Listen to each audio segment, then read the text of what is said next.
Hi everybody. Today I am really excited because I just got a new, to me, television. I didn't get this television to watch programs on. Generally, I think TV is a poison to the brain and to critical thinking. I got this TV to salvage the screen behind here. It's something called a Fresnel lens, and it's pretty interesting. It's basically like a big magnifying glass, and it's really handy for homebrew solar projects. What the lens does, if you direct it at the sun, is it will concentrate all of the sunlight that's taken in on this surface area and focus it onto a single point. And that is really powerful stuff. If you've ever played with a magnifying glass, just a little magnifying glass with sunlight, you know that can burn paper. So imagine a 42-inch magnifying glass. I got this from a good friend.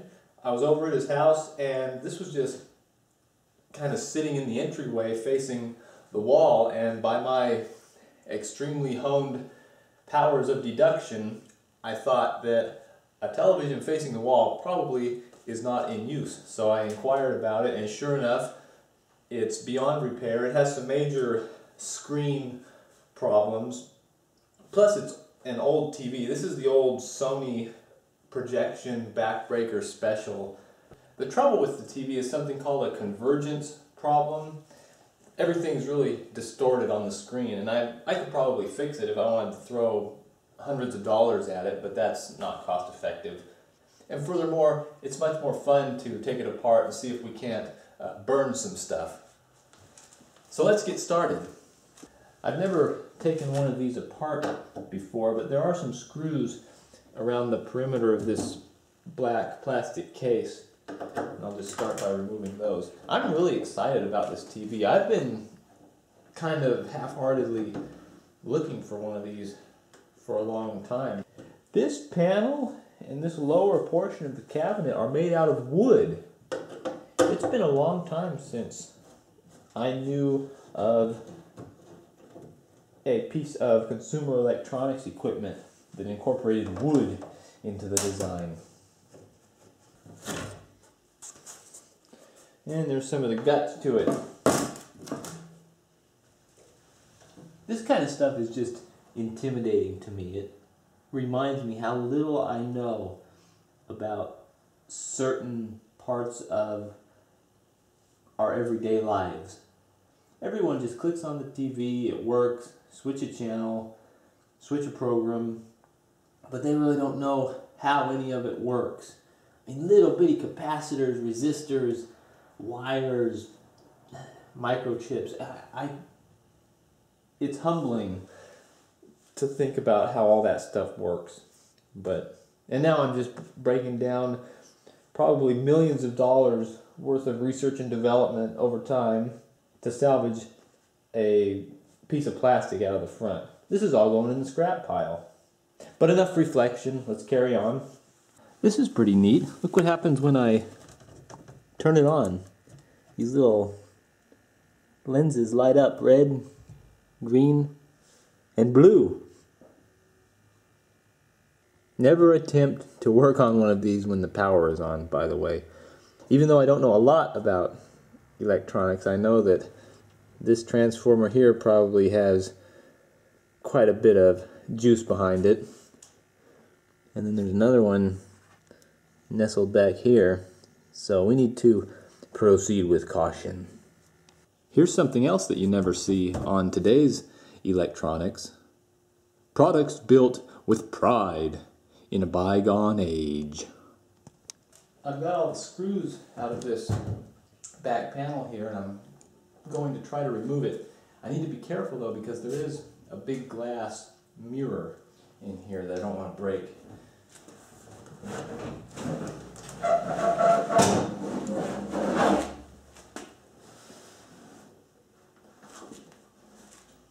See? And now we have our first glimpse of the part that I'm trying to salvage from this TV. It's this lens right here. That's pretty neat. Why am I so mesmerized by this?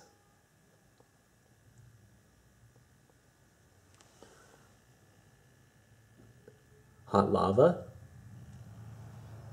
Wizard of Oz? Do not try to adjust your picture. Sometimes when I embark upon a project, it takes longer than it ought to because I have a tendency to get off track and explore different areas of the project and kind of go off on a tangent sometimes. This project is no exception. I was curious what it would look like through these lenses if I were to play a video. Catch-up video in red, catch-up video in green, catch-up video in blue. Amazing.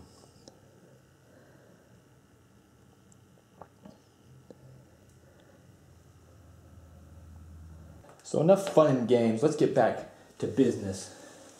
I'll unplug the TV here for safety, and I think I can work on removing this lens now. There are some Phillips head screws just around the perimeter of it here. I'll go ahead and remove those and take it from there.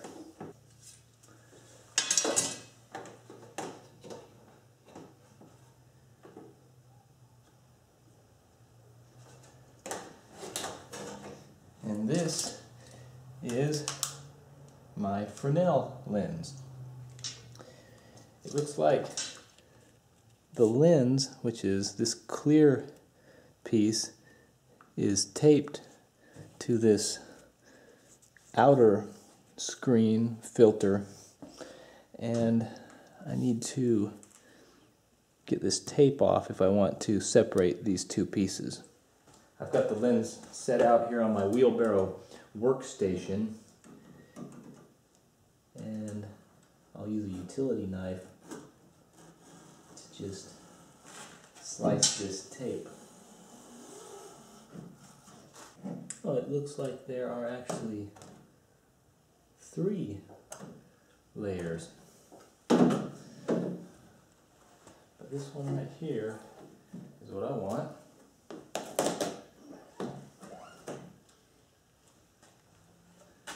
And that's what we've been mining today. Isn't that a beautiful sight? I'm curious to see what this thing can do. Now that the lens is out of the cabinet, I need to fabricate some kind of frame to mount it in. This lens is thin plastic sheet, making it very flexible. The frame will serve 2 purposes. One, it will allow me to point the lens in the direction of the sun so I can focus the light where I want it to be. And it will also keep the lens flat because a floppy Fresnel is something that I want to avoid. To make my frame, I'm going to utilize some of the original parts from the television case. I think that these parts are good candidates for my frame because they're already the correct dimension of the lens, and also if I use them for the project, I don't have to worry about hauling them to the dump. My first idea for building a frame was to just use this outer bezel that the lens was originally mounted in because it's the perfect size and I have the brackets to screw to the plastic to hold the lens in place. However, it's a little bit too flexible and I don't think it's really sturdy enough just by itself to be a suitable frame. So instead of using just the plastic outer bezel for the frame, I'll use it in combination with the back portion of the case. I believe if I use these 2 pieces together,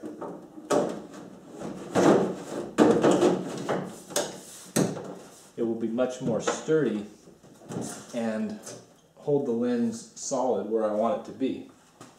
The only problem is the sun is going to be shining through the lens right here, and as it stands, this mirror is in the way and I won't be able to access the focal point of the sunlight in order to do all my fancy burning magic tricks. So I'll have to do a little bit of modification to this lower portion of the frame. Specifically, I'll remove the mirror and cut a big hole in the back for the light to shine through. I'm ready to start making some cuts on the plastic housing. I'm going to try my luck with a circular saw and a fine-tooth blade. Hopefully the fine-tooth blade will minimize the risk of tearing up the plastic too much as I'm cutting.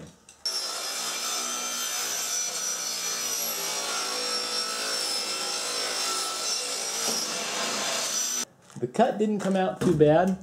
The blade kind of melted through the plastic as it was cutting, but it got the job done and it didn't fracture any of the surrounding plastic, which is the thing I was most afraid of.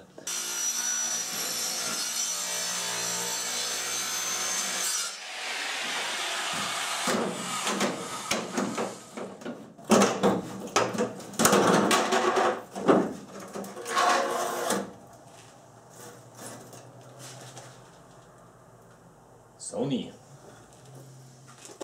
To get rid of this piece, I'm going to just slice it up into small pieces so I can throw it away in the trash.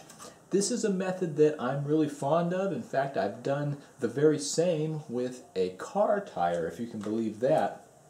Whether you can or not, you can check out this video right here, which documents that effort.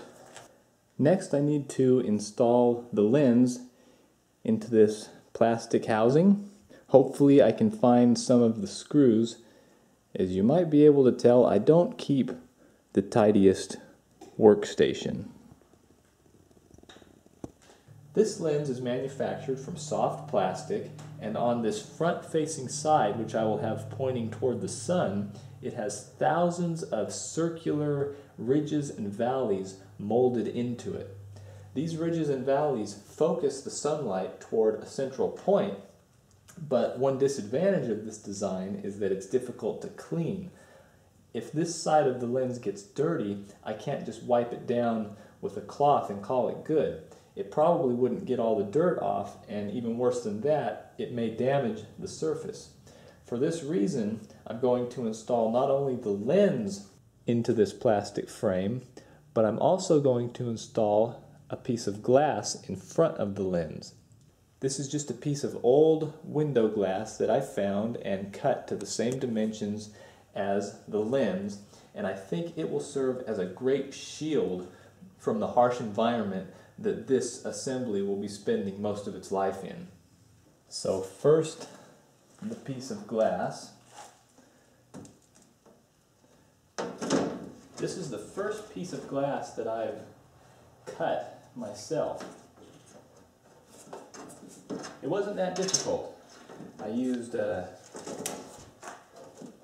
cheap little glass cutter that's been floating around in my toolbox for a long time.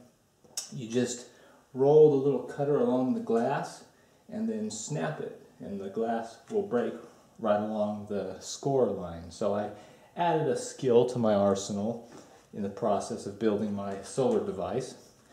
Now that this piece of glass is in the frame, I'm going to give it just a quick wipe down to remove any dirt or dust. Then I'll flop that lens right down on top of it, sandwich style.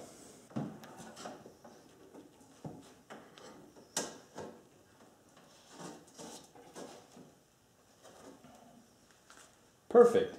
And it turns out I did find some of the screws to secure these metal pieces that hold everything in place, so I got lucky there. I've got these metal strips in place now, so the lens and the protective glass shouldn't go anywhere. Next I'll just throw on this back piece,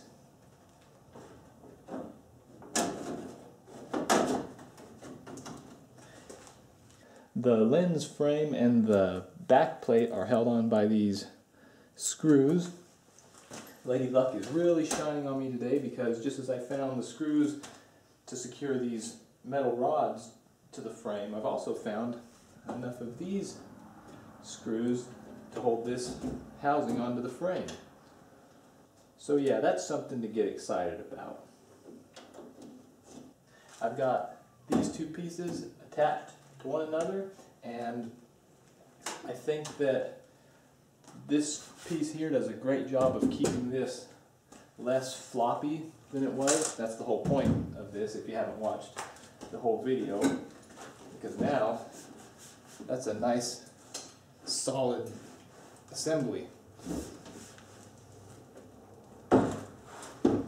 What do you say we point this at the sun and see what happens? I have the apparatus set up on my driveway pointing at the sun, and right now it's just kind of leaning up against itself because the sun is low in the sky, but I want to see what kind of heat this can produce. So here we are on the business end of the lens. I don't recommend anybody actually trying to do this. Extreme amounts of heat are produced by this lens, and if one were to actually get their foot or hand in the direct path of the focal point, you'd have some serious pain and injury. For safety's sake, I'm wearing my hot pink sunglasses, and let's just see what this lens can do. I've got it pointed more or less at the sun, and this is a piece of cardboard, and you can see it. There's a circle of sunlight, and as I move closer to the lens, it's going to get smaller and smaller and more intense. So I want to zoom in on this a little bit, and we'll see what happens. That's bright, and it just lights it right on fire. That's intense heat right there. So cardboard, no problem there. I've got my fire extinguisher Crocs here, so it can obliterate cardboard. This is a piece of plywood that I'll try next, and we'll do the same thing. Just kind of start out here and move in on it.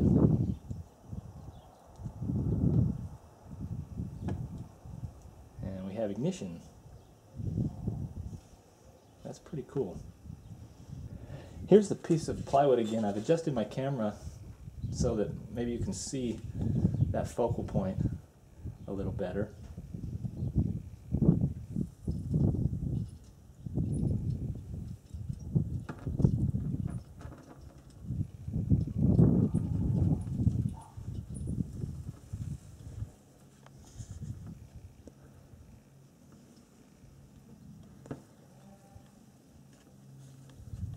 Here's an aluminum can in camera squinty mode.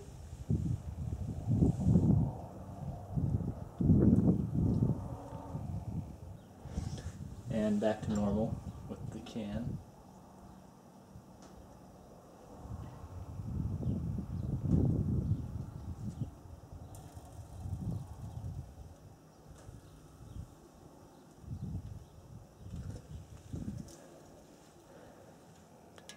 So it makes short work of aluminum.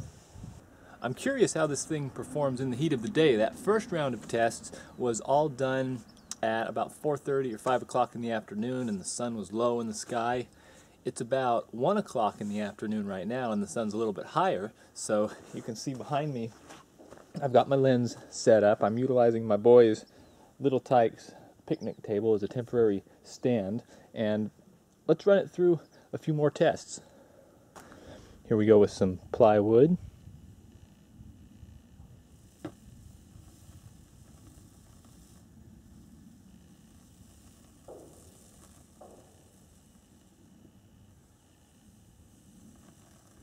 I can pretty much write my name with it if I wanted to.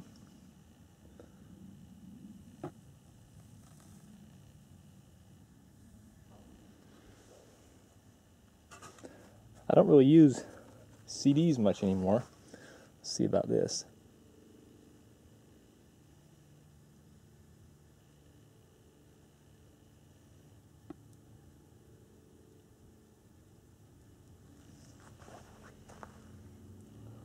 Quick and easy data destruction. To give you an idea of what this might do to your hand, I've got a piece of mesquite smoked turkey from the deli counter. Let's see what happens here. Gotta be real careful.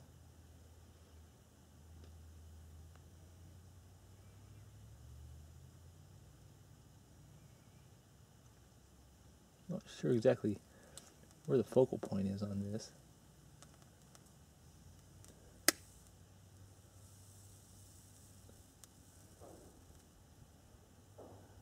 Too far away, too close, I can't really tell.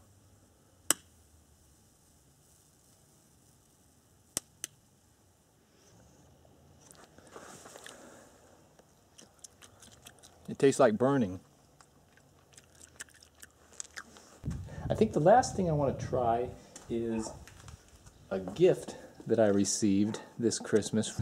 This is a plastic Easter Bunny statuette that was given to me at the gift exchange, and I didn't know what to do with it. I didn't know whether to use the LTD to see if I could run it over and crush it, or if I should shoot at it.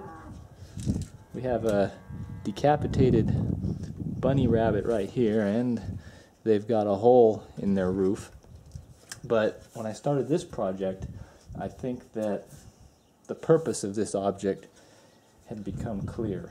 So let's just see what this lens can do to the top of the bunny rabbit house here.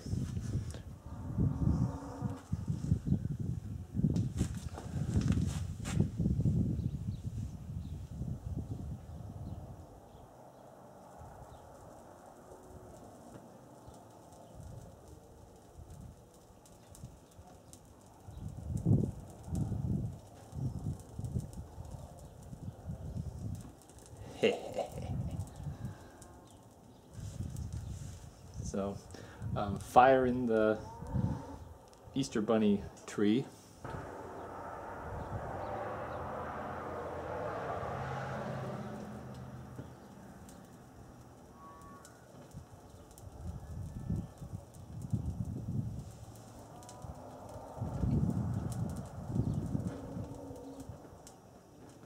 Well, I think that's enough horseplay for one day. I'm happy with what I've accomplished so far with the lens. Some things that I would like to do in the future with it, rather than just scorching random objects, are I'd like to build a proper wood stand for it so I can easily aim it at the sun. I'd also like to figure out a way to aim it exactly at the sun. Right now I'm just kind of eyeballing it, and I think I'm getting fairly close, but I think that if it were aimed directly at the sun, I would see much higher temperatures, so I should probably devise something to that effect. I also would like to test some ideas with regard to maybe a solar oven or boiling water, something that might actually be useful, but that'll all have to come at a later date. Thanks for watching.